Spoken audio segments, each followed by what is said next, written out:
সারজিদ আলম একাই স্ট্যাটাস দিয়েছেন। সারজিদ আলমকে একজনকেই এই মোকদ্দমায় আসামি করেছি। বিচারক এই মোকদ্দমাটি বলছেন যে এটি যাচাই বাছাই হওয়া দরকার আছে। এটির এই যে ফরেনসিক রিপোর্টে ওনার স্ট্যাটাস ফেসবুকে দিয়েছেন, এটা জাস্টিফাই করা ফরেনসিক রিপোর্ট দরকার আছে এইসব কারণে। এবং এই সংশ্লিষ্টতায় যে আরও দুইটা মামলা হয়েছে, একটা সাংবাদিক আনোয়ারকে আহত করার আর একটা তুহিন হত্যার, এই মামলার বিষয়গুলো পর্যালোচনার প্রয়োজন। এই কারণে মামলাটা সিআইডিকে তদন্তের নির্দেশ দিয়েছে। আমরা চেয়েছি যে আমাদের দল বিএনপিকে ভাবমূর্তি নষ্ট করার জন্য ইচ্ছাকৃতভাবে রাজনৈতিক প্রতিপক্ষ হিসাবে এনসিপির একজন নেতা, সে উত্তরাঞ্চলের মুখ্য সংগঠক সারজিদ আলম, তার এই যে উগ্র আচরণ এবং কথাবার্তা, এটা দিয়ে সারা দেশে বিএনপির ভাবমূর্তি নষ্ট হয়েছে।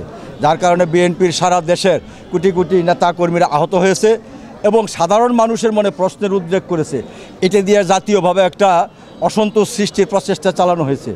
এই সকল কারণে আমরা তার শাস্তি দাবি করেছি। গত 7 আগস্ট রাত্রে আনুমানিক 8টার দিকে বাসন থানাধীন মসজিদ মার্কেটে একটি হত্যাকাণ্ড ঘটনা ঘটে। সেই হত্যাকাণ্ডের ঘটনা এবং জয়দুপুরে এক সাংবাদিককে থেতলিয়ে দিছে।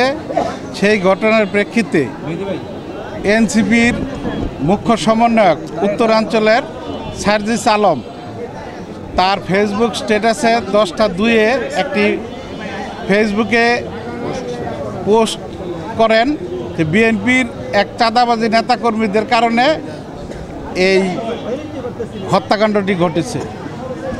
কোনো ধরনের যাচাই বাছাই না করে, পুলিশের কোনো জবানবন্দি না নিয়ে সে বিভিন্ন সময় বিভিন্নভাবে, আপনারা জানেন জাতীয়তাবাদী দল বিএনপি একটি বাংলাদেশের সবচেয়ে বৃহৎ সংগঠন, এই সংগঠনকে হেয় প্রতিপন্ন করার জন্য সবসময় সে এই ধরনের বিভিন্ন বিবৃতি এবং স্ট্যাটাস দিয়ে থাকেন। আপনারা জানেন ইতিমধ্যে নির্বাচন ডিক্লেয়ার করেছে। এই নির্বাচনকে প্রশ্নবিদ্ধ করার জন্য এবং পিছিয়ে দেওয়ার জন্য এবং জাতীয়তাবাদী দলের ভাবমূর্তি সাধারণ জনগণের কাছে ক্ষুণ্ণ করার জন্য সে এই সমস্ত বিবৃতিগুলো দিয়ে থাকে।